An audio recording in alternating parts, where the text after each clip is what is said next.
हुआ ये कि मैं जब भिवानी से आया तो मैं एकदम घोर आरएसएस से संघी व्यक्ति था, कोई दुविधा नहीं थी। BJP, ABVP, RSS, Arya Samaj, मेरे पेरेंट्स उसको मानते हैं, तो मैं उतना नहीं मानता था क्योंकि हवन करना, पूजा पाठ करना बोरिंग लगता था उस उम्र में, तो नहीं करता था। पर मैं ठीक हरियाणा का जो देहाती लड़का जैसा होता, मैं था शहर में लेकिन दिमाग वैसा ही था एकदम। लड़कियों को लेके कुछ गलत बात बोल देना भी मुझे लगता था नॉर्मल बात है, इसमें क्या खास बात है। मतलब ऐसी बदतमीजी मैंने कभी नहीं की, लेकिन कोई अगर बोल रहा है मेरे आसपास या कभी मेरे मुंह से भी निकल गया तो नॉर्मल लगता था हमें।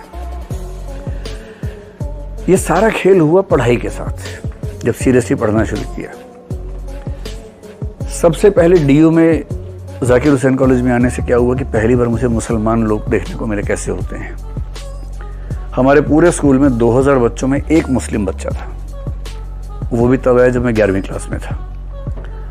इतना अच्छा लड़का था, उससे मिलके मतलब इतना अच्छा मेरा दोस्त बना। उसके पहले मेरे मन में छवि थी कि मुसलमान बहुत खराब लोग होते हैं। उससे मिला, मैंने कहा अगर ऐसे होते हैं फिर तो ठीक है भाई, फिर तो कोई दिक्कत नहीं है। पूरा एक्सपोजर एक ही व्यक्ति का था। आपको आश्चर्य इसलिए हो रहा है कि आप वैसे माहौल से निकले नहीं है ना, so you become what you live around. Zakir Hussain में एक अच्छी बात यह हुई कि बहुत सारे मुसलमान लड़के लड़कियां दोस्त बने, अब आज तक दोस्त हैं, बहुत अच्छे दोस्त बने। तो गलत फहमियाँ तो इंटरेक्शन से ही खत्म होती हैं। जैसे ही आपका परिचय होता है तो गलत फहमियाँ दूर हो जाती हैं।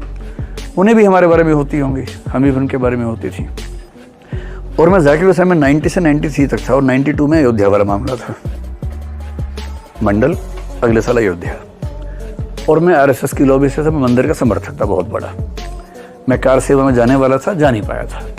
हम 3-4 दोस्त जाने वाले थे, बाई चांस नहीं जा पाए थे क्योंकि दुविधा थी नहीं उस समय तक। हम एकदम क्लियर थे कि मंदिर बनना ही चाहिए, वहीं बनना चाहिए और हमको ही बनाना है, कोई दुविधा थी नहीं उस तरह की। ये सारी दिक्कत हुई पढ़ाई शुरू करने के बाद।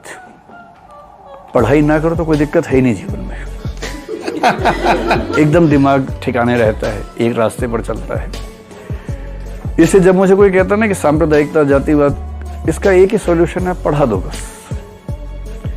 और पढ़ाई थोड़ी जेएनयू टाइप की। इस जेएनयू का मतलब आजकल लोग समझते हैं राष्ट्र विरोध, मैं उस सेंस में नहीं कह रहा हूँ। मेरे लिए जेएनयू का मतलब है एक ऐसा विश्वविद्यालय जो आपको कई तरह से सोचने की आंख देता है, नजरिया देता है। और जहां आपको नजरिए 3-4 मिल जाए तो आप इंसान बेहतर बन ही जाते हो। पर जैसे जैसे पढ़ा समझ में आया कि तर्क से सोचना उसका मजा ही अलग है, रूढ़ियों पे चलने का उतना मजा नहीं है। तो मैं हॉस्टल में था, मेरे सब मित्र आरएसएस के थे, मैं भी था। लेकिन जब ये सब बातें होने लगती थी थोड़ा सा गैप आने लगता था। एक मन कहता था कि यही रास्ता ठीक है, एक बोलता था कि नहीं, ये भी समझने की बात है। लेकिन राष्ट्रवाद की परिभाषा का अंतर हो सकता है। अगर राष्ट्रवाद को हम धर्म विशेष, जाति विशेष, क्षेत्र विशेष से जोड़ें तो फिर हम पूरे राष्ट्र को साथ लेकर नहीं चल पाते। तो मैं तो राष्ट्रवादी व्यक्तियों में एक हूँ, कोई दुविधा का सवाल ही नहीं है। अच्छा, लेकिन मेरा राष्ट्रवाद अंतरराष्ट्रवाद के विरोध में एकदम नहीं है। पाकिस्तान बर्बाद हो जाए मैं कभी नहीं चाहता। मैं चाहता हूँ भारत भी आबाद रहे, पाकिस्तान भी आबाद रहे, चीन भी आबाद रहे। सिर्फ इस संयोग से कि एक व्यक्ति वहां पैदा हो गया इसलिए उसको मर जाना चाहिए, ऐसा राष्ट्रवाद मेरा नहीं है। राष्ट्र हैं, सबके संबंध अच्छे हों, क्यों हम किसी के लिए खराब काम ना करें।